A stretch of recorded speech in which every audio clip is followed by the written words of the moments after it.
граждане и гражданки Советского Союза, сегодня в 4 часа утра, без всякого объявления войны, германские регулярные части атаковали границы Советского Союза и обрушили на нашу страну огромной силы удар.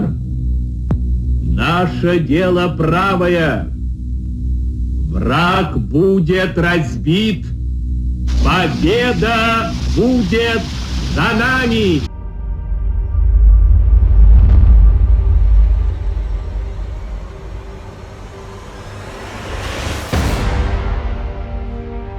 Ötən əsrdə bəşəriyyətə sarsıdıcı zərbə vurmuş faşist ideologiyası üzərində qələbənin 71-ci ildönümü tamam olur. İkinci Dünya müharibəsi miqyasına, vurulan maddi zərərin həcminə və həlak olmuş insanların sayına görə bəşər tarixində baş vermiş müharibələrin ən böyüyü, dəhşətlisidir. 1941-ci il iyunun 22-sində SSR üzərinə faşist Almaniyasının hücumu ilə Azərbaycanın da daxil olduğu Sovet İttifaqı faşizm və ölümdirim mübarizəsinə qoşulmuş. Tarixə Böyük Vətən müharibəsi kimi düşmüş dəhşətli mübarizə başlamışdı. İkinci Dünya müharibəsi illərində Azərbaycan xalqı həm cəbhə bölgələrində, həm də arxa cəbhədə böyük qəhrəmanlıq göstərmişdir. Azərbaycanda xalqın bütün maddi və mənəvi potensialı səfərbərliyə alınmışdı. Qısa müddətdə Respublikada 87 qırıcı təyyarə batalyonu və 1124 özünü müdafiə dəstələri təşkil olunmuşdur.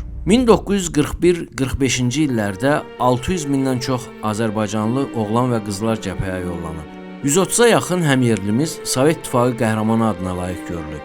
30 nəfər şərəf ordeni ilə təltif olunub. 170 min Azərbaycan əskər və zabiti SSR-nin müxtəlif orden və medalları ilə təltif edilib.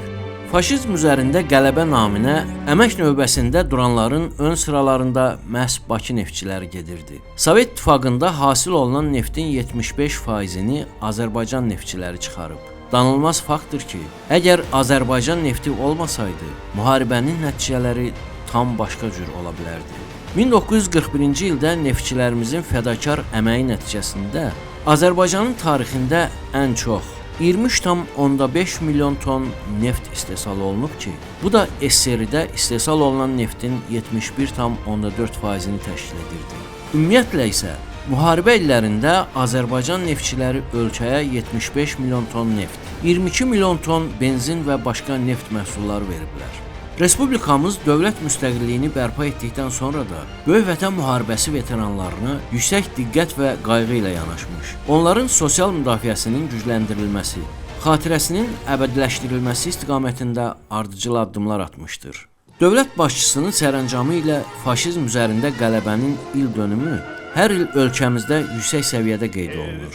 Böyük Vətən müharibəsi hadisələri zaman keçdikcə tarixə çevrilmişdir.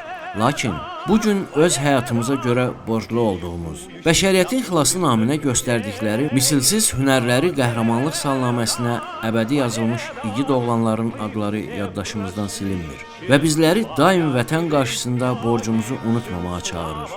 İkinci Dünya müharibəsindən sonra böyük müharibələr olmayıb, amma dünyanın müxtəlif yerlərində lokal müharibələr baş verir. Görünür, həmin müharibələri aparan dövlətlər, yaxud onlara təşəbbüs göstərənlər İkinci Dünya müharibəsindən sonra özləri üçün heç bir nəticə çıxarmayıblar. Unutmaq olmaz ki, bizim ən böyük qələbəmiz Qarabağdadır.